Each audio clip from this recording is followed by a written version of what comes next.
Isang magpalang araw po sa ating lahat.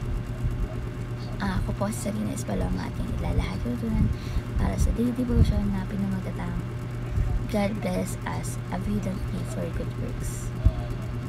Si scripture natin ngayon is 2 Corinthians chapter 9 verse 8, and sinasabi na, and God is able to bless you abundantly, so that in all things at all times, having all that you need, you will abound in every good work.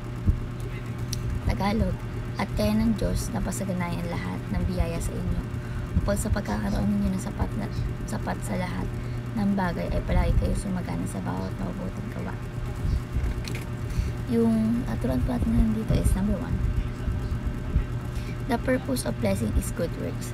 So dito po sinasabi na yung mga biyaya o pagkapalan na tatamo natin mula sa Panginoong Jesucristo ay hindi lamang para sa ating sariling kasiyahan, hindi upang magamit natin sa paggawa ng mabuti, makatulong tayo sa iba, no? Ang mga biyaya na ito inilalaan natin upang magsilbing kasangkapan para sa ikakabuti ng ating kapwa. So the purpose of blessing is good works. Number 2, blessing increase to increase good works. So habang ginagamit natin yung mga biyayang natanggap natin upang magsagawa ng mabuting gawa, pinapalawak ng Diyos ang ating mga pagpapala upang lalo pa tayong maglingkod at magbigay sa iba, no? Ang pagkapala ay dumarami kapag ito'y ginagamit sa tama at sa kapakanan ng iba. So, blessing increase to increase good works. And lastly is the result of generosity is God's glory. Ito sinasabi na yung pagiging bukas palad natin ay nagpapakita ng kabutihang loob ay hindi lamang nagdudulot ng mga benefits sa mga tumatanggap, kundi sa nagbibigay rin ng kaluwalhatian sa ating Panginoon Diyos. Sa pamamagitan ng ating mga gawa, pinapakita natin yung kabutihan at pagmamahal ng Diyos dito sa mundo. So the result of generosity is God's glory. So bilang teaching po is number 1 ay application. Number 1 is treat your resources as tools for good works. So dito po sinasabi na ang lahat ng ating mga yaman like pera, oras, talento, ayun yung mga instrumento na maaari natin gamitin para sa kabutihan ng iba, no? At layunin ng ating Panginoon Diyos. Dapat natin ituring ito bilang mga kasangkapan na magagamit natin sa paggawa ng mabuti. Halimbawa, kung mayroon tayong sapat na oras at kasanayan sa paggawa ng mga crafts, maaari natin gamitin ito upang gumawa tayo ng mga bagay na ipapamigay sa mga nangailangan, o gamitin ito sa mga kasanayan para sa pagtuturo sa iba, ganyan. So let's treat your resources as tools for good works. Number 2, increase your good works to increase blessing.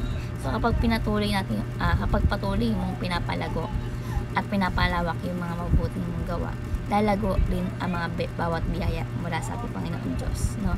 Ang mga biyaya ay hindi natatapos, infinity yan. Habang patuloy ka nagbibigay, ang mga pagpapala ay magbabalik sa iyo. So halimbawa, kung nasimulan mong tumulong sa mga homeless people sa iyong mga community or kahit sa paman, dahil doon nakakita ka ng mga pagkakataon upang mag-extend pa ng tulong sa iba pang aspeto ng buhay ng mga tao, tulad ng pagbibigay ng, diba, ng mga education, ganyan po, no? Ito yung ipapakita ng paglago, no, ng iyong mabuting gawa at pagpapala. So let's increase your good works to increase blessing. And lastly is give generosity for the glory of God. So sinasabi po dito na ang pagiging bukas palad sa pagbibigay ay hindi lamang para sa apakinabangan ng ibang tao, kundi para to sa kaluwalhatian natin Panginoon Diyos. Ang ating pagbibigay dapat may layunin na itaas ang pangalan natin Panginoon sa Kristo at ipakita sa Kanya ang pagmamahal at kabutihan dito sa mundo.